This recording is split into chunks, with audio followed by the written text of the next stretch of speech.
University మంచి భవిష్యత్తు కోసం తెలుగు విద్యార్థులు ఇష్టపడే యూనివర్సిటీ.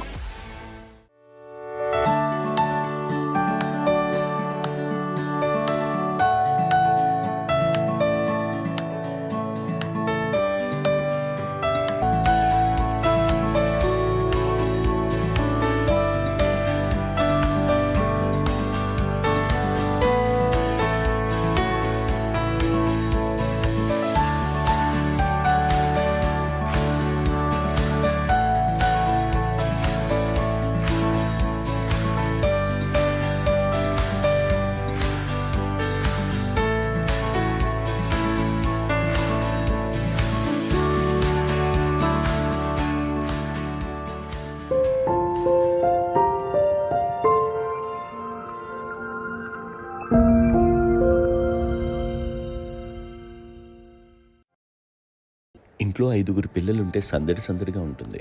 ఈ 5గురు పిల్లల్లో ఎవరు ఎక్కువ అల్లరి చేసేవాళ్ళు?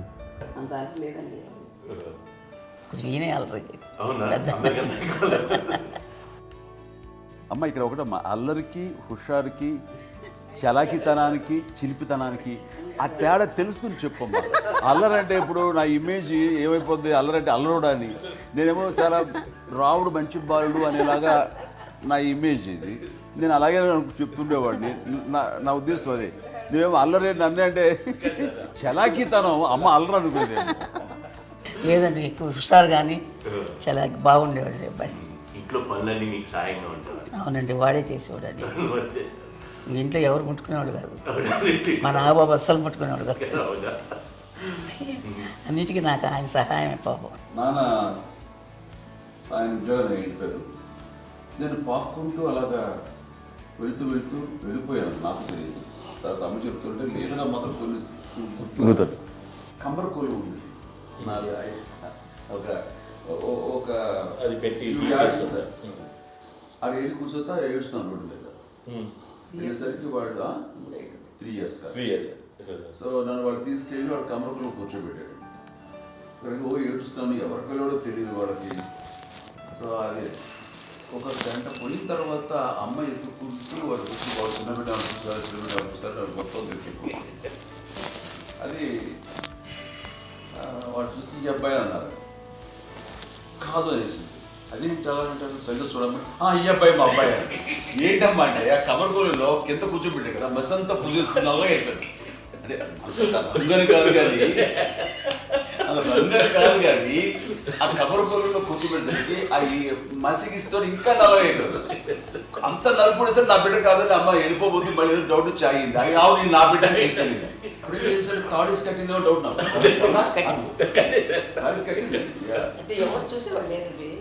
అమ్మేమో అల్లరి అనుకునేదండి, నాకేమో చిన్ననాటి మహాభాగవతంలో కృష్ణుడి క్యారెక్టర్ అనుకుంటాను. ఆయన మహానుభావులు అయ్యే వాళ్ళందరికీ ఆ లక్షణం ఉంటుందేమో వచ్చినప్పుడు పాపుకుంటూ వెళ్ళిపోవడం. కొన్నిదల కుటుంబ సభ్యులు మంచి రుచులను ఆస్వాదిస్తారని, మంచి భోజనాలని ఆనందిస్తారని అందరికీ తెలుసు. చిన్నప్పుడు వీరి ఆహారపు అలవాట్లు ఎలా ఉండేవి? ఇదేవి ఎగిరేవి ఇవి ఎవ్రీ డే 2 పూట్ల ఉండాలండి. మరి నాగబాబు పాపం ఏముంది, తిన్నట్టు ఇష్టం. మరి అన్ని రకాలుగా నాన్న కోసం చేసి పెడుతుంటే మరి తను అది ఇష్టపడక ఆ తర్వాత లేకపోతే కోపడగా ఎలా ఉంటాడు చెప్పండి. 5గురు పిల్లలు అయినా అమ్మా నాన్నలు కొంతమంది పైనే ఎక్కువ దృష్టి పెడతారు. ఈ 5గురిలో మీరు ఎవరి మీద ఎక్కువ ఫోకస్ పెట్టేవాళ్ళు? కళ్యాణ్ బాబు. వాడంటే బాగా, అంటే వాడు ఏది తినేవాడు కాదు అసలు. ఆడికి ఏది తింటాడని ఇప్పుడు వాడికి నచ్చకపోతే, ఇప్పుడు నేనైతే నచ్చకపోతే చాలా గోల్ చేసేవాడిని. అన్నయ్యకేమో చాలా, అన్నయ్య ఏదైనా ఏది పెట్టినా తినేవాడు, అసలు అడ్జస్ట్మెంట్ తింటానండి. నాకేమో నచ్చకపోతే చాలా గొడవ పెట్టేవాడిని. తిండి ఇది ఒక అన్నం, ఇదొక కూరలు అని వెళ్ళిపోయేవాడిని. అమ్మకు అమ్మతో తిట్టి నాకు వెజిటేరియన్ ఎలర్జీ ఉండేది, అంటే చిరాకు అనమాట. కళ్యాణ్ బాబు ఏంటంటే తనకి ఇష్టమైన ఫుడ్ ఉంటే తింటాడు సైలెంట్గా, బాగలేకపోతే సైలెంట్గా వెళ్ళిపోతాడు. అమ్మకి ఇదేమేంటారండి, వదిలేమో తన తింటాడు, అటు నిశ్శబ్దంగా నిరసన ప్రకటించేవాడు. దాంతో వాడి గురించి చాలా ప్రొటెక్టివ్గా చూసుకునేది అమ్మ. పైగా చిన్నప్పటి నుంచి కొంచెం వాడు వీక్గా ఉండేవాడు, అంత బలమైన ఇది కాదు. దాని తర్వాత కొంచెం అందుకని అమ్మ వాడిని స్పెషల్గా చూసుకునేది. వాడు స్పెషల్ కిడ్ అయ్యాడు ఇంట్లో. మీ అమ్మగారు మీ అక్క చెల్లెళ్ళకి ఇచ్చిన సలహా ఏంటి?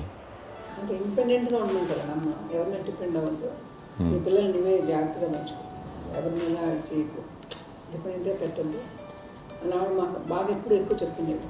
నాకు కొంచెం టఫ్ టైమ్స్లో కూడా ఆమె నీ పాటు నువ్వే ఉండాలి, ఎవరి దగ్గర ఉండదు, ఎవరింట్లో ఉండదు, మా దగ్గర కూడా ఉండదు, నీ ఇద్దరు కుటుంబం నువ్వే ఉండాలి. అది కష్టం కదండి అట్లా చెప్పడం. చెప్పారు చాలా తక్కువ చెప్పారు, బట్ నాకు అదే ఇచ్చే ధైర్యం. ఇండిపెండెంట్గా అట్లా ఒకరి దగ్గర ఉంటూ నీ గౌరవం తగ్గిపోతుంది, ఎక్కడ ఉండదు. అది చాలా నాకు చాలా ఇన్స్పైరింగ్ ఉండేది అమ్మ మాటలు.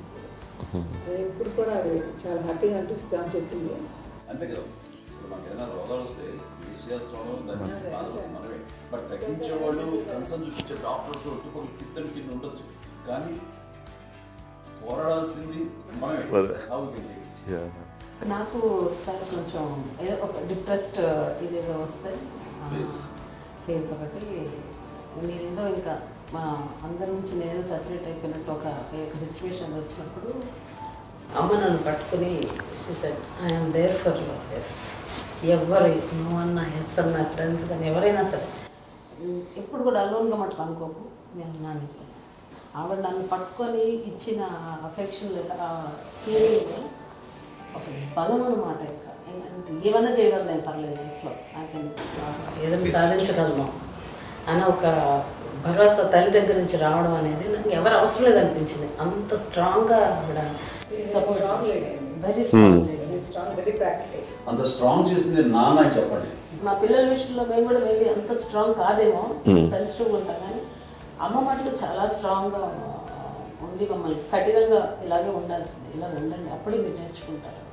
ఇక్కడ అమ్మ పాజిటివ్నెస్ గురించి ఇంకో మాట చెప్పాలి. అంటే తన బిడ్డలకే కాదు, ఈ రోజున మా రెండో పాప శ్రీజ కూడా తనకి లైఫ్ చిన్న చిన్న డిస్టర్బెన్స్ వచ్చింది. ఆ టైంలో కూడా తను ఏముందంటే అప్పుడు నాన్నమ్మ దగ్గరికి వెళ్ళాను, తను ఇచ్చిన భరోసా, తను ఇచ్చిన మాట వెళ్ళలేని ధైర్యం వచ్చింది నాకు. నాన్నమ్మ దగ్గర ఎప్పుడు కూర్చోస్తాడు అప్పుడే పాజిటివ్ ఫీలింగ్ వస్తుందని నాతో షేర్ చేసుకుంటాను. తను మాతో చెప్తుంటే అనిపిస్తుంది కరెక్ట్, అమ్మ ఏం పర్లేదమ్మా, లైఫ్ అంటే ఒకరితోనే అయిపోదు, ఆ ఒక్కరి వల్ల వాళ్ళ ఇన్ఫ్లుయెన్స్ తోటో వాళ్ళు మన మీద నియంత్రించడం కానీ మన బాధల్ని వాళ్ళు చేయడం అవుతాం. జస్ట్ నువ్వు నీ గురించి నీ మనసులో ఏదనిపిస్తే నీ గుడ్ ఫీలింగ్ ఏది వస్తుందో ఆ ఫీల్ ప్రకారం వెళ్ళిపోదు. అంటే ఆ జనరేషన్ పీపుల్ ఎక్స్పెక్ట్ చేయం అలా కాదు, ధైర్యం ఉండి అందరికీ ధైర్యం బాగా నూరుకొస్తారు. ఫాదర్ కూడా, మా నాన్నగారు కూడా అస్సలు ఎప్పుడు అనేవాళ్ళు, ఎప్పుడు మీరు పెట్టే చెయ్యి మీరు ఎప్పుడు పైన తప్ప తీసుకుని ఎలా ఉండకండి, చేతులు పెట్టుకొని అనే అట్లాంటివి చెప్తుండేవాళ్ళు. అందుకని మాకు ఇండివిజువాలిటీ మాకు బాగా, ఎప్పుడు కూడా ఒకళ్ళని అడగడం అని, ఈవెన్ బ్రదర్స్ని అడగాలన్నా కూడా మాకు అది పడిపోయింది మైండ్లో, కొంచెం కష్టపడుతుంది. సో నాకు అంటే ఆవిడ మా అమ్మ ఏదన్నా కొంచెం డిప్రెస్ అయినా నేను చాలా ఎక్కువ అమ్మకి షేర్ చేసుకుంటే, అన్నయ్య కూడా లేడు, అన్నయ్య ఉన్నప్పుడు ఓకే, లేనప్పుడు నేనే ఎక్కువ షేర్ చేసుకున్నాను. బట్ ద బెస్ట్ థింగ్ మా అమ్మ దగ్గర నుంచి హగ్ అండి. ఈరోజు కూడా మా అమ్మని హగ్ చేసుకోకపోతే అంటే అది నాకు మా అందరిలోనూ, అంటే ఆవిడ పెద్ద చదువుకున్న వ్యక్తి కాదు, పెద్దగా బయటికి వెళ్ళి ఎక్స్పోజ్డ్ కాదు, కానీ ఇవాళ అన్నయ్య కానీ విజయ, మాధవి, నేను, కళ్యాణ్ బాబు ఈ రోజుకి టుగెదర్గానే ఉంటాం.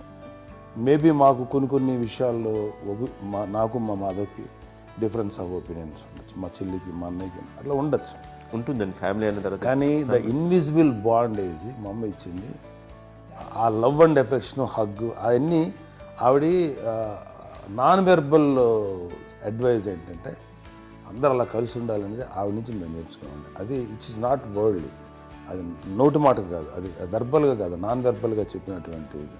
సో అందుకని అది మాకు గొప్ప, మేమందరం ఇప్పుడు అలా ఉండడానికి కారణం, అంత కలిసి ఉండడానికి కారణం, మెయిన్ కారణం మా అమ్మ అండి. అది సో అందరూ ఉండాలనేది మా అమ్మ అడ్వైస్. ఇప్పుడు కూడా నేను ఎప్పుడైనా ఏదైనా ఫీల్ అయినా, అన్నయ్య ఫీల్ అయినా, లేదు నాన్న అట్లా వదుకు, ఇట్లా ఉండండి, ఇట్లా ఉండి, ఇప్పటికీ చెప్తుంది. మేము ఎవరైనా ఎప్పుడైనా మా చెల్లితో గొడవపడ్డా అనుకోండి, నేను అట్లా అనకరా అని, ఎట్లాగా అంటే ఏమో లేదులేమ్మా ఏదో అన్నాను కానీ ఫీల్ అవ్వకమ్మా, మేమందరం కలిసి ఆవిడని అసలు టెన్షన్ పెట్టమండి మేము. సో అలా అది ఆవిడ నేర్పించింది, అలా కలిసి ఉండటం అనేటువంటి బాండేజ్ని ఆవిడ తన ఒక హగ్తో చెప్పింది. అన్నయ్య సినిమా చూడండి, జాదుకే చెప్పాను చూడు, అది మా అమ్మ దగ్గరే ఉందండి. శంకర్ దాదాలో చెప్తాడు చూడండి.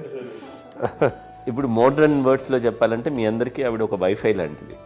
Yes, you can say that. Yes yes. ఇంకొక అడ్వైజ్ కట్టండి, అమ్మ విషయంలో నేను గొప్పగా ఫీల్ అయ్యేది, కానీ చాలామంది పెద్దలు రిటైర్ అయిపోయి విశ్రాంతి తీసుకుంటున్నటువంటి పెద్దలందరూ కూడా ఆచరించే విధంగా ఒక విషయాన్ని నేను గమనించాను. ఇప్పుడంటే నా దగ్గర ఉంటుంది కాబట్టి ఉన్నాను. అమ్మ విడిగా ఇంకొక ఇంట్లో ఉండేది 9 సంవత్సరాలు, నాన్నగారు పూర్వం దగ్గర నుంచి ఉండేది. 5 సంవత్సరాలు ఒంటరిగా ఉండి నన్ను బిడ్డలందరూ ఎవరు మానవుడు వెళ్ళిపోయారు, నేను ఒంటరి అయిపోయాను అన్న ఫీలింగ్ అమ్మకు ఎప్పుడు ఉండేది కాదు. తర్వాత బిడ్డలు ఆయా వాళ్ళ టైం బట్టి వచ్చి చూసుకుంటే సరిపోతుంది. అది వారమా, నెలక, 2 నెలక, అసలు ఒకసారి రాలేని పరిస్థితిలో ఉంటుంది. 5-6 నెలల పాటు ఇదే ఊళ్ళో ఉండి పక్క విధుల్లో ఉండి, ఎవరి పనులు వాళ్ళు బిజీగా ఉండి, ఎవరి షూటింగ్ వాళ్ళు బిజీగా ఉండి, ఎవరి ప్రొఫెషన్లో వాళ్ళు బిజీగా ఉండి, ఎవరి ప్రొఫెషన్లో వాళ్ళు బిజీగా ఉండి, తన సంసారం తను బిజీగా ఉంటాను. అనుకోసరి అమ్మ ఏమి ఫీల్ అయ్యేది కదా, ఏంటమ్మా రావట్లేదు, అసలు పట్టించుకోవట్లేదు ఏంటి అంటే, అంతేలేమ్మా అని ఇలాంటి నిరసన మాటలు కానీ, ఈసరింపు మాటలు కానీ, లేకపోతే న్యూనతాభావం కానీ ఇలాంటివి ఎప్పుడు అమ్మకు లేవండి. వచ్చారు అబ్బాయి ఏం చేసి పెట్టడా చెప్పండి అంటూ చాలా పాజిటివ్ ఉండి, ఇప్పటికీ కూడా తను సపరేట్ ఇచ్చిండు మా ఇంట్లో. మిగతా ఉంటుంది వేరే ఎందుకంటే అమ్మకి మోస్ట్ స్ట్రెస్ బస్టర్ వచ్చేసినా, లేకపోతే రిలీఫ్ ఏంటంటే తన కిచెన్లో కూర్చొని వండుకు తినడం, వండి అందరికి పెట్టాం. ఇప్పటికీ కళ్యాణ్ బాబు అక్కడక్కడ తిరిగేసి ఎక్కడెక్కడో చేసి నిరసనలు చేసి అన్ని రకాలుగా చేసి వస్తే అమ్మకి చాలా జాలి. ఆడేదో ఇంక మేము గుడ్లా కష్టపడుతున్నాం, కానీ ఆడి ఎండలో వెళ్ళేదో మీ టీవీలో వాటిలో అది ఎక్కువగా చూపించేసరికి వాడే కష్టపడతారు, మేము కష్టపడలేదు ఫీల్ అమ్మకి. అందులో వాడు రాగానే ఎలా వచ్చావా అని అమ్మ ఎక్కడ కళ్యాణ్ బాబు అంటే ముందు అమ్మను కానీ ఎక్కడ కళ్యాణ్ బాబు తను ఎక్కడ ఉంటాడో ఏమో ఉంటుంది తెలుసు. అది చూసిన తర్వాత ఎక్కడైనా తను వాడికి ఇష్టమైన బిర్యానీ అవి చేసి చక్కగా పంపించి అన్నీ చేస్తుంది. అట్లాగా బిడ్డలకి పెట్టడమే తప్ప బిడ్డల నుంచి ఈ వయసులో ఎక్స్పెక్ట్ చేయడం లేకపోగా కొంచెం పట్టించుకోవట్లేదు అనే ఒక న్యూనత భావనలోకి వెళ్ళిపోయి సైకలాజికల్ డిప్రెస్ అయ్యే మదర్ మాత్రం కాదు.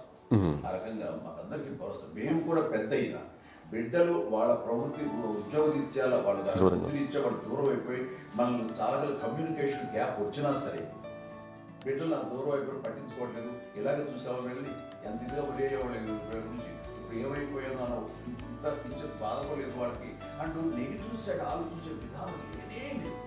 అది మా అందరికి ఎంత కంఫర్టబుల్ అంటే అంత కదా. ఎందుకోకపోతే మాధవ చూసుకుని మాధవ లేకపోతే నాగబాబు వెళ్తుంటాడు కడియడం వల్ల మా విజయ్ చూసుకుంటున్నది. సరే నాకు కళ్యాణ్ బాబు తను చూసుకుంటుంటాడు. ఇలా ఎవరో కూడా వెళ్తూ ఉంటాం. అమ్మ మాత్రం అది వెరీ గుడ్ హెల్దీ. నేను చాలా మంది తల్లిదండ్రులు చూశాను, వాళ్ళు చాలా ఇబ్బంది పడుతూ ఉంటారు. పట్టించుకోవట్లేదు, మేము అర్థం చేసుకోగలము కానీ వాళ్ళు వస్తే బాగుంటుంది కదా అనేది ఉంటుంది.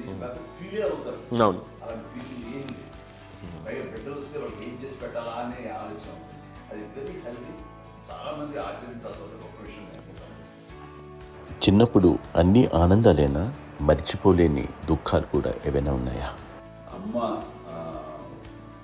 చెప్పాలంటే ఓపికకి, గృహిణిగా తన బాధ్యతలు నిర్వర్తించడానికి అండ్ అన్ని రకాలుగా టేకింగ్ కేర్. దీనికి ఒక మంచి ఉదాహరణ నేను చెప్పగలను. అది తలుచుకున్నప్పుడు నాకు చాలా ఉద్యోగంగా ఉంటుంది, నాకు చాలా ఖండితలు వచ్చేస్తుంది. అమ్మకి మేము 5 బిడ్డలు అండ్ పురిట్లోనూ 1 year పెరుగో 2.5 years పెరుగో 3 బిడ్డలు చనిపోయారు. నాకు గుర్తెరిగి పొన్నూరులో నేను 6th class చదువుతున్నాను. అప్పుడు రమణ అనే ఒక అమ్మాయికి 2 years. రమణ అంటే మా ముగ్గురికి కంటే పెద్దది, మా కంటే పెద్దది, కళ్యాణ్ బాబు కంటే పెద్దది, మాకంటే మధ్యలో పిల్ల. తనకి అప్పట్లో మా నాన్నగారు ఉద్యోగరీత్యా క్యాంప్కి వెళ్ళిపోతుండేవారు. ఏమి ఉంది నాన్న చెప్పాలంటే ఫుడ్లో కష్టపడేవారు. ఇంకా నాన్న చెప్పినట్టు నాగబాబు చెప్పినట్టు. కానీ ఇంటి బాధ్యత, ఇంటి పనులు, రోగాలు వచ్చిన రుచులు వచ్చిన హాస్పిటల్ తీసుకెళ్ళాలట ఏదైనా సరే అమ్మే పడేది. ఆ శ్రమ తీసుకున్న టైంలో అమ్మకి అసిస్టెంట్కి నేను సహాయపడుతుండేవాడు. అమ్మ నాకు ఫ్రెండ్స్ ఆడుకోవడం అలా నిజంగా ఎప్పుడు నాకు గుర్తేది నాకు తెలియదు. ఫ్రెండ్స్తో తిరగడం అని సేపు అమ్మ పట్టుకుని ఉండేవాడు. అలాంటి నేను పిల్లకి బ్రెయిన్ ఫ్యూర్ వచ్చింది. ప్రభుత్వ ఆసుపత్రి పొన్నూరులో ఆ పిల్లని చేర్పించినప్పుడు 2-3 days అయిన తర్వాత ఒక బ్యాడ్ న్యూస్ వినాల్సి వచ్చింది. తెల్లరికి కాన్షియస్ పోయింది, ఏం చేయాలో తెలియదు. అమ్మ వయసు చిన్నదే. ఇద్దరు తీసుకుని ఆ బిడ్డని నేను ఒళ్ళో పెట్టుకుని శవాన్ని, డెడ్ బాడీని రిక్షాలో ఇంటికి వెళ్ళడం ఇప్పటికీ నాకు గుర్తు ఆ విజువల్స్. అండ్ నాన్నకి తెలియదు ఏ విషయం, నాన్న ఎప్పుడు వస్తారో తెలియదు, ఎలా కమ్యూనికేట్ చేయాలో తెలియదు. అది తీసుకుని వెళ్ళిన తర్వాత ఇంట్లో పడుకోబెడుతుంటే ఏం చేయలేదు. చుట్టుపక్కల ముస్లిం సోదరులు ఉండేవాళ్ళు, ఫ్యామిలీస్. అక్కడ మసీదు, పొన్నూరు మసీదు పక్కన మా ఇంట్లో ఆనుకుంది. ఆ ఇంట్లో అందరూ వచ్చి చూసేవాళ్ళు, వాళ్ళే హెల్ప్ చేసేవాళ్ళు. ఏం చేయాలో తెలియదు. నెక్స్ట్ రిచువల్స్ ఎలా చేయాలో, కంపకం ఎలా చేయాలో తెలియదు. తను చిన్నది, మిగతాలందరూ పసివాళ్ళే. సో అలాంటి పరిస్థితుల్లో కమ్యూనికేషన్ చుట్టుపక్కల వాళ్ళు మీరు వచ్చి చేయాల్సిన కార్యక్రమాలు చేశారు. ఆ సమయం నాకు ఎక్కడో కమ్యూనికేట్ చేసి డిపార్ట్మెంట్ ద్వారా నాన్న వచ్చేసరికి అన్నీ అయిపోయింది. ఇప్పటికీ నాకు ఎందుకంటే మేము ఇలా ఎన్ని పురుషులు ఎన్నుకుంటున్నామంటే ఎలాంటి ఇది లేకుండా జాగ్రత్త అనే ఒక హెచ్చరికలాగా చేస్తూ అండ్ పంపించాలని సపోర్ట్ చేసి అండ్ ఇప్పుడైతే నా మీద ఎంత నమ్ముకుంటే నేను ఏ నిర్ణయం తీసుకున్నా మరో అండ్ తనకి హాస్పిటల్ పెద్ద ఫోబియా. నేను ఎక్కడికి వస్తాను హాస్పిటల్ రాను. ఈ మధ్యకాలంలో సరే అమ్మకి మోకాల ఆపరేషన్ జరిగింది. అమ్మ నువ్వు కుంటుతో బాధపడుతున్నావు, అసలు ఈ రోజున వచ్చిన మెడికల్ అడ్వాన్స్మెంట్ నీకు అసలు ఏ బాధ తెలియకుండా మోకాల ఆపరేషన్ రీప్లేస్ చేస్తారు అని వీళ్ళందరూ చెప్పాలి భయపడతాను. ఎందుకంటే ఫస్ట్ ఎలా నాకు సపరేట్ అవుతాను, ఎలా చెప్పాలి తెలియదు. ఒక్క ఇదంతా కలిపి నీ మాట వింటావు, అది మాట మీద నువ్వు చెప్తే వింటుంది. సరే నేను చెప్పాను అంతే. ఏదో నాకు బాగుంది చెప్తే ఎలా ఉన్నారా సరే ఇష్టం రా. లేదులే మా ఊరికి పర్లేదు అన్న. మళ్ళీ ఇంటికి వచ్చాక మళ్ళీ ఇంకొక తెప్పించి మిషన్ తెప్పించి మళ్ళీ టెస్ట్ చేయించి అందరూ బాగుంది ఏమీ లేదు అన్న తర్వాత అప్పుడు పుస్తకంతో పట్టడం ఏదో ఉంది మామూలు టెస్ట్ చేయించాలని చెప్పి శ్రద్ధ ఎక్కువ. మీ పిల్లలకి సంగీతం, డాన్స్ నేర్పించారని విన్నాం, అది నిజమేనా? దానికేమో డాన్స్ నేర్పించడం అది నేర్చుకోలేదు, నాకు వచ్చేసి ఇప్పుడు డాన్స్ ఇస్తారు ఎదిగారంటే అది మా పెద్ద చెల్లి విజయ కారణం. అప్పుడు తనకి 5 ఏళ్ళు, నాకు 9 ఏళ్ళు ఉంటాయి. 10-11 ఏళ్ళు ఉంటాయి నాకు. బాపట్లనా? సో బాపట్ల చాలా చిన్నది, 5 ఏళ్ళు. నాకు ఒక 11-12 ఏళ్ళు. తను తీసుకొని గోడ మీద పెట్టుకోవడం అలా కూర్చొని చూస్తుండేవాడు. కూర్చుంటే అది నేర్చుకుంటుంది. నేను మానసికంగా నేర్చేసుకున్నామండి. ఇప్పటికీ ఆ స్టెప్స్ ఏమిటి వేస్తాను అంతగా ఇప్పుడు దాన్ని తరబడతాయి. ఇంకోటి ఏంటమ్మా నమ్మో నమ్మో ఎన్ని ఉన్నాయో సాంగ్స్ నేను నేర్చేసుకున్నాను అన్నమాట. 5 పిల్లల్లో ఎవరు ఎక్కువ పని చేసేవాళ్ళు, ఎవరు తక్కువ పని చేసేవాళ్ళు? ఏ పని చేయనండి, చేసేవాడు కదా అని అన్నయ్య చేసేవాడు. అన్ని పనులు అన్నయ్య చేసేవాడు. ఇక మా చిన్న చెల్లి, పెద్ద చెల్లి ఎక్కువ చేసేది.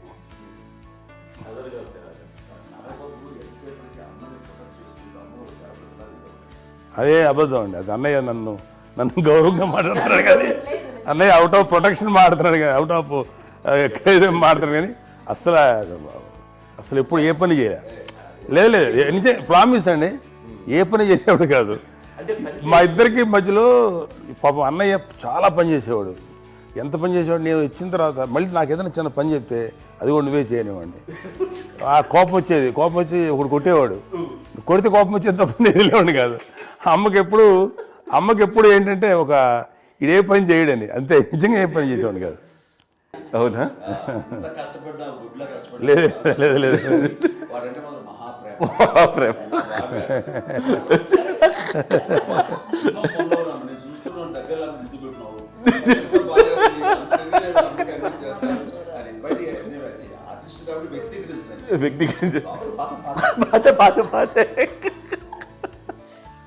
చిన్నది కాబట్టి చివరిది కాబట్టి తనంటే బుద్ధండి, నేను పెద్దోడు కాబట్టి నేను ఎక్కువ కష్టపడింది కానీ మా నాన్నగారి చేతిలో ఎక్కువ, అంటే నాన్న బాగా కోపం ఎక్కువ అనుమానించింది కానీ అన్నయ్య పాపం బాగా దొరికేసేవాడు పాపం. ఒకసారి అంటే మరి మాకే అనిపి ఏంటి ఇంత దారుణంగా ఉంది నాన్న మీద కోపం వచ్చేది నాకు. నాన్న మీద కోపం వచ్చేది, ఆయన చేసి బాధ అనిపించేది. అమ్మాయి ఏమనేది కాదు. సరే అయినా సరే ఎప్పుడు కూడా పోనీ అంది చేసినా మళ్ళీ తను హైపర్ యాక్టివ్ అన్నయ్య. ఫుల్ ఇప్పటికీ ఉన్నాడు. ఇప్పుడు ఈ రోజు కూడా అదే అన్నయ్య, సేమ్ హైపర్ యాక్టివ్. యూజువల్గా పెద్ద కొడుకు కొంచెం అంటే సూపర్గా ఒక నిదానంగా ఉంటాడు అంటారు. బట్ అన్నయ్య దానికి జస్ట్ ఆపోజిట్. యూజువల్గా ఆఖరి పిల్లలు హైపర్ యాక్టివ్ ఉంటారు, అన్నయ్య పుట్టడమే భయంకరమైన హైపర్ యాక్టివ్. ఒకప్పుడు అమ్మాయిల్ని ఎక్కువగా బయటికి పంపించేవాళ్ళు కాదు, అబ్బాయిల మీద కూడా అనేక ఆంక్షలు ఉంటూ ఉండేవి. మీ పిల్లల్ని అలా ఆంక్షల మధ్య పెంచారా, లేకపోతే పూర్తి స్వేచ్ఛనిచ్చారా? అంటే మాకు మా నాన్నగారు కానీ మా అమ్మగారు కానీ మాకన్నా చాలా బ్రాడ్ మైండ్ ఉన్న వ్యక్తులండి. ఎందుకంటే పిల్లలు ఎక్కడన్నా బయటకు వెళ్తే ఇప్పుడు మేమైతే భయపడిపోతాం. మా విజయ్ కానీ మా చిన్న చెల్లి అన్నయ్య నేను అందరం కూడా ఇవాళ ఉన్న పరిస్థితిలో వాళ్ళు ఎప్పుడు భయపడేవాళ్ళు కాదండి. ఎక్కడికి వెళ్తాను నీళ్ళని ఇచ్చేవాళ్ళు, లేట్ అయినా అసలు ఏమనేవాళ్ళు కాదు. లేకపోతే ఏదైనా మోటార్ బైక్లు వేసుకున్నాం, లేకపోతే కారులో ఎట్లా పడితే ఎట్లయినా సరే ఏమనేవాళ్ళు కాదు. వాళ్ళు తెలియకుండానే మాకు ఒక ఫ్రీడమ్ ఇచ్చారండి. సో దట్ అదే ఆ ఫ్రీడంలో భాగమే అన్నయ్య కానీ ఇండస్ట్రీకి వెళ్ళాలంటే కూడా ఒక వ్యక్తి ఒక కొడుకు ఒక గొప్ప కెరీర్ని పర్సూ చేసుకుంటూ వెళ్తున్నప్పుడు నాన్నగాని అమ్మగానే ఓపెన్ మైండ్ తోటి అసలు నువ్వు వెళ్ళినా ఎంతకాలం వెళ్తావచ్చు, నువ్వు ప్రయత్నించని చెప్పి అలా వదిలేశారండి. అన్నయ్య కూడా ఏంటంటే మోస్ట్ రెస్పాన్సిబుల్గా వెళ్ళి చాలా మేజర్ అమౌంట్ అన్నయ్యకి కూడా పెద్ద అమ్మకు వందలు ఇచ్చేది కాదు. కరెక్ట్గా ఆ ఇన్స్టిట్యూట్లో చదువుకునేటప్పుడు ఎంత ఇవ్వాలో కరెక్ట్గా ఇచ్చేది. తనకి ఎక్స్ట్రా ఖర్చు పెట్టుకుంటే అంటే అట్లా ఉండేది అంతే కదా.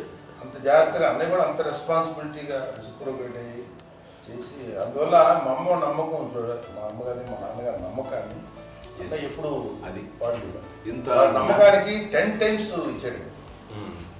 ఏ వయసెస్ వైపు కానీ ఏ అలవాట్ల వైపు కానీ ఎందులో ఇండల్జ్ అవ్వకుండా నాకు నేనుగా నియంత్రించుకుంటూ సరైన మార్గంలో వెళ్ళేలాగా నాకు వెళ్ళడానికి లోపల ఆ స్ట్రాంగ్ థాట్ అడగగానే వాళ్ళు రెసిస్ట్ చేస్తే ఇచ్చాను ఆపేశారు అని ఏదో చిన్న రిలక్టెంట్ ఫీలింగ్ ఉంటుంది. వాళ్ళ మీద చిన్న కోపం నిరసన ఉండేది.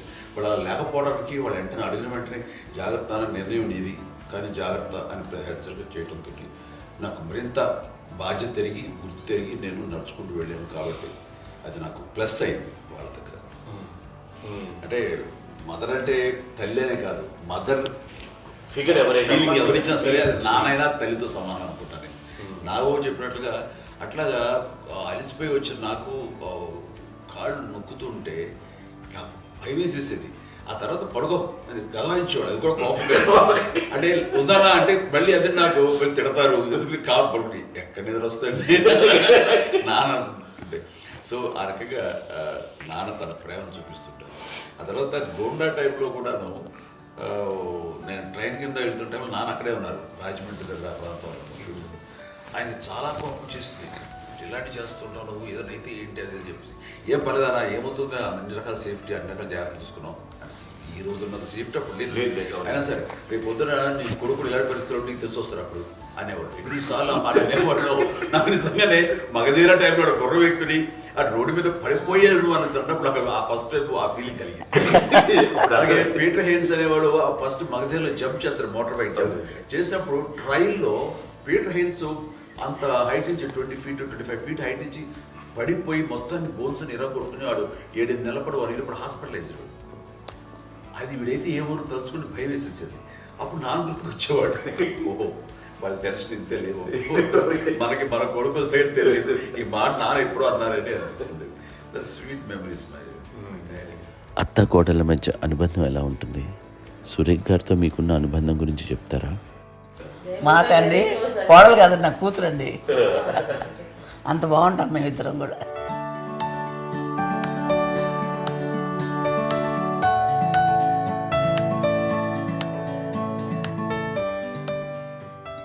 మీది ఒక అందమైన ఉమ్మడి కుటుంబం, అందరూ కలిసి ఉంటారు.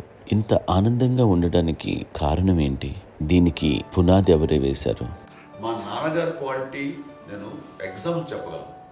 అమ్మ వాళ్ళ ఇంట్లో పెద్దది, వాళ్ళ నాన్నగారు అంటే మా తాతయ్య గారు ప్రొహిబిషన్ డిపార్ట్మెంట్లో సిఐగా ఎస్ఐగాను చేశారు. ఏదో అమ్మ ఇన్స్పెక్టర్ సిఏ సీఏ చేసి ఆయన కాలం చెందారు. చాలా ఎర్లీగా 48 years లో చచ్చిపోయారు. పార్టీలో చచ్చిపోయారు. 40 దాదాపు 40 సరిపోతే ఆయనకి అప్పటికి అమ్మ కాకుండా 4 బిడ్డలు.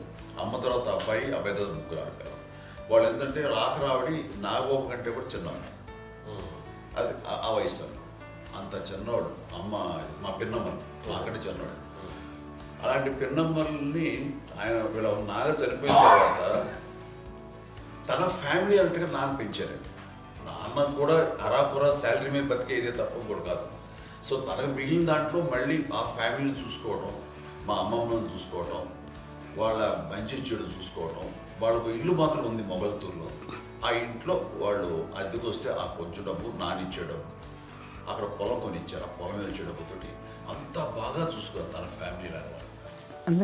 కాబట్టి నాన్న ఫస్ట్ సూత్రధారి. అమ్మ కూడా ఫ్యామిలీ బాండింగ్, టుగెదర్నెస్ అనేది స్ట్రాంగ్గా ఉండటానికి నాన్న ఏర్పాటు చేసినటువంటి బీజం. అది అమ్మ కంటిన్యూ చేస్తుంది. మేము ఇవన్నీ చూసి మేము నేర్చుకుని మేము టుగెదర్ అంటున్నాం. అందునే we are very rich in terms of emotional bonding. ఇప్పటికే ఏ కష్టం వచ్చినా, ఎవరికి ఏది ఇబ్బంది వచ్చినా సరే మొత్తం అందరం గురిపోతాం. ఏ లెవెల్గా వెళ్ళిపోయి మోర్ సపోర్ట్ చేస్తాం. అంటే వీ డోంట్ ఎక్స్పెక్ట్ ఇంకా అంతమంది ఏముంటుంది చేస్తాం ఒకరినొకరు భరోసా. అది మా ఫ్యామిలీ మేము వెరీ స్ట్రాంగ్ అని చెప్పాలి. పెద్దవాడు కాబట్టి అవకాశం నాకు వచ్చింది కాబట్టి అమ్మ ఇది ఎప్పుడు ఎవరు కొన్ని విషయాలు నాగబాబు మా సపోర్ట్గా ఉంటాడు. నాగబాబు ఉండి వాడు ఉంటాడు భరోసా. అలాగే ఆడపిల్లలు. మీ అందరిలోనూ అమ్మని ఎవరు ఎక్కువ జాగ్రత్తగా చూసుకుంటారు? ఎందుకంటే ఎగ్జాక్ట్లీ మేము కూడా గమనించలేని సున్నితమైనటువంటి ఇష్యూస్ లైక్ హెల్త్ విషయం కానీ, అమ్మ మూడు కానీ, అన్నయ్య ఎంత క్యాజువల్ ఎంత బిజీ ఉన్నా ఒక అమ్మాయి ఉంటుంది. అలాగే చాలా చిన్న విషయాలు కూడా చాలా మెడికల్ ఇంట్రెస్ట్. అందుకని మాకు అన్నయ్య ఉన్నాడు, అన్నయ్య దగ్గర ఉంది అమ్మ అంటే ఇంకా ఎక్కువ రిలాక్స్ అయ్యాను. అన్న దగ్గరికి వచ్చాక మేము అందరం చాలా కంఫర్ట్ అయిపోయాం. ఎప్పుడు ఎవరు కొన్ని విషయాలు నాగబాబు మా సపోర్ట్గా ఉంటాడు. నాగబాబు ఉండి వాడు ఉంటాడు భరోసా. అలాగే ఆడపిల్లలు ఇట్లా ఒకరినొకరు అండి కాంప్లిమెంటింగ్ టు ఈచ్ అదర్ అండి. అవి ఒక్కరు కాదండి. అది వాళ్ళ నాన్న చూపించే ప్రేమగా నేను చెప్పగలను. కానీ బట్ దీని అందరూ సూత్రధారి నాన్న తర్వాత అది అమ్మ మెయింటైన్ చేస్తుంది.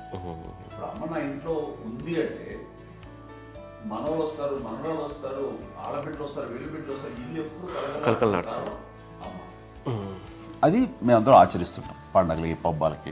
అది నిన్న మొన్న నాగబాబు వచ్చి చాలాసేపు కూర్చున్నాడు. నేను ఇంట్లో లేకపోయినా వచ్చి నాగబాబు కూర్చొని టైం స్పెండ్ చేసి వెళ్ళిపోతుంటాడు. అలాగే చెల్లెలు ఇద్దరు ఆల్మోస్ట్ ఎవ్రీడే మాత వస్తుంటుంది, తను కూడా వస్తుంది. నిన్న సాయంత్రం కూడా వచ్చి ఉంటుంది. అమ్మా మధ్యాహ్నం వచ్చి కదా వచ్చి ఇక్కడే భోజనం చేసుకుని అలా ఉంటుందండి. ఈ తరం వాళ్ళకి మీరు ఇచ్చే సలహా ఏంటి? ఏంటంటే బాగుంటుందండి. పిల్లలు తల్లి కలిసి ఇంకా అక్క చెల్లెలు తమ్ముడు అందరూ కలిసిమెలిసి ఉంటుంది. అన్యోన్యం అంతా సంసారం నిలబడుతుంది. లేకపోతే ఏముందండి ఇక్కడ వెళ్ళిపోతారు, విడిపోతే ఎక్కడే పడబాడు అని చాలా ప్రేమలు ఇప్పుడు లేవండి, తగ్గిపోయాయి. మెకానికల్ చాలా మటుకు లేదో ఇంకా వాళ్ళ పనులు చేసుకోవడం ఏదో జరిగిపోతూ ఉంది అనుకోండి. అంత ప్రేమలు ఎక్కడ లేవండి ఇప్పుడు ఈరోజు. అంటే ఒకప్పుడు ఒకరికి ఇంకొకరు భరోసాగా ఉండేవాళ్ళు. అంటే అందరూ కలిసి సపోర్ట్గా ఇది చేయడం. ఎందుకంటే వీళ్ళ పెద్దనాన్నగారి పిల్లలు కూడా ఆయన చూసేవారు. మా నాన్నగారు అన్నయ్య గారు నాన్నగారు వాళ్ళ బిడ్డలు కూడా వాళ్ళ ఇక్కడే బిడ్డలు ఉన్నారు. నేనే పెళ్లి చేశాను. వాళ్ళు కూడా అమ్మే, వాళ్ళ ఆడపిల్లలు కూడా అమ్మే. పెళ్లి చేశాను ఇద్దరు పిల్లలు. చూడండి నాన్న ఎట్లయితే తన చెల్లెలు చూసుకున్నారో అట్లే నాన్న తరపు అమ్మగారి పిల్లలు వాళ్ళు చనిపోయారు జడ్జి గారు. వాళ్ళ బిడ్డలకి పెళ్లిళ్ళు, పేరెంటాలు అన్నీ చేసింది అమ్మాయి. అమ్మ అలా చేసింది కాబట్టి అది మాకు మార్గదర్శకం ఉంది. ఇప్పటికీ వాళ్ళు కొంచెం ఒక మాదిరి పరిస్థితి ఉంటే వాళ్ళకి ఇల్లు కూడా పెట్టడం కానీ వాళ్ళకి తగిన సహాయం కనుక ఎవ్రీ మంత్ మా పెదనాన్న గారి అమ్మాయి వాళ్ళు ఆల్మోస్ట్ 70 వాళ్ళకి ఎవ్రీ మంత్ మా ఇంటి నుంచి మొత్తం వెళ్ళిపోతాం 10,000-15,000 మా అబ్బాయి మంచి స్థానం ఉంది. ఎన్నో సంవత్సరాలు వెళ్ళిపోతాను బ్యాంక్ నుంచి ఫస్ట్. అదంతా కూడా మా పెద్దలు వచ్చింది. వాడు కూడా వచ్చి అమ్మని అంతా ప్రేమలో చూస్తారు, ఇష్టంగా చూస్తారు. అమ్మ ఇందాక చెప్పినట్లు ఇచ్చే మెసేజ్ ఏంటి అన్నది అమ్మ మాటల్లో చెప్పాలంటే బంధాలు, బాంధవ్యాలు అన్నది ఎనలేని ఆస్తిపాస్తులు. సో ఎలాగైతే డబ్బు ఎంత సంక్రమించింది, ఎన్ని ఆస్తులు వచ్చాయి ఫిజికల్గా అనే దాని మీద కంటే కూడా ఇవి ఆస్తిగా తీసుకుంటూ నేను విలువ ఎరిగి గుర్తెరిగి దాని ప్రభావం తెలుసుకుని అది కనుక మనం ఇచ్చుపుచ్చుకుంటే ఫ్యామిలీలో అంటే దాన్ని మించినటువంటి గొప్ప సంపద కష్టాలు వచ్చినప్పుడు డబ్బు తీరుస్తుంది కాదండి, కష్టం వచ్చినప్పుడు ఒక భుజం తీరుస్తుంది, ఒక చేయూత తీరుస్తుంది. అది మన బ్లడ్ రిలేషన్ మనలో మనకి అది ఉండటం అనేది అదృష్టంగా ఫీల్ అవుతాం. అంటే ఒకసారి అమ్మ చూసి నాకు ఎందుకు అనిపిస్తుందంటే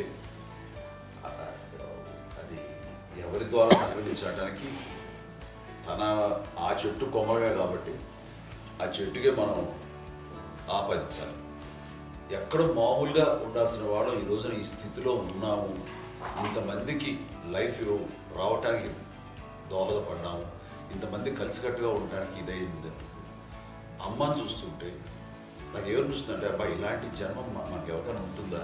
ఇంతమంది మనుషుల చేత కొలవబడేవాడు, ఆరాధింపబడేవాడు, అభిమానించబడేవాడు, ఇంతమంది నా వంశమా, నా సంపద అని అమ్మ ఫీల్ అంత గొప్ప ఫీలింగ్ ఎవరికి ఉంటుంది?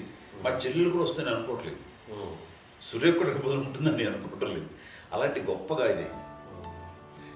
అండ్ ఆ రకంగా షీఈస్ వెరీ చాలా గొప్ప జన్మ.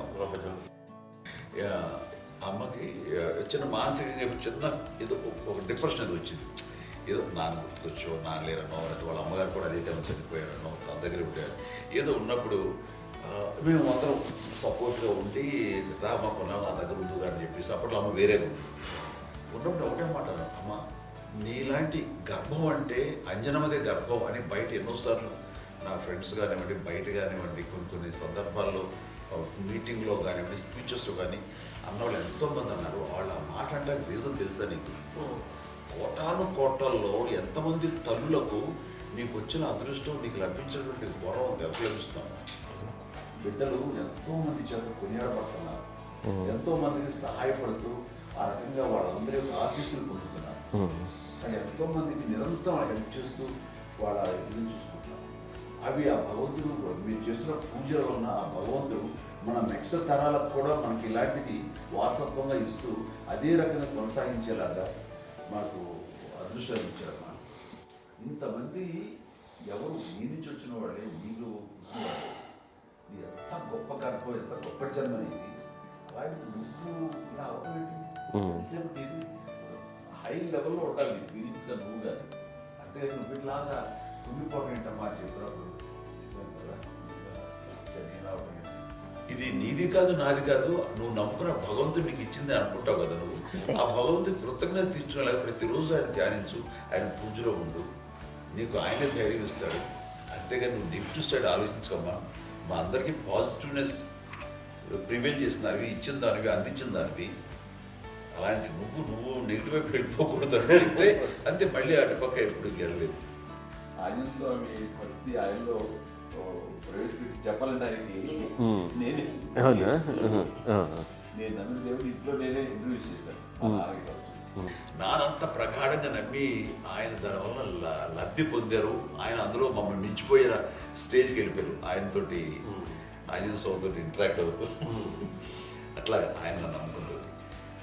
ఆయన నానంటారు అంతా నా గురువు, నా పెద్ద కొడుకు పెద్దోడే.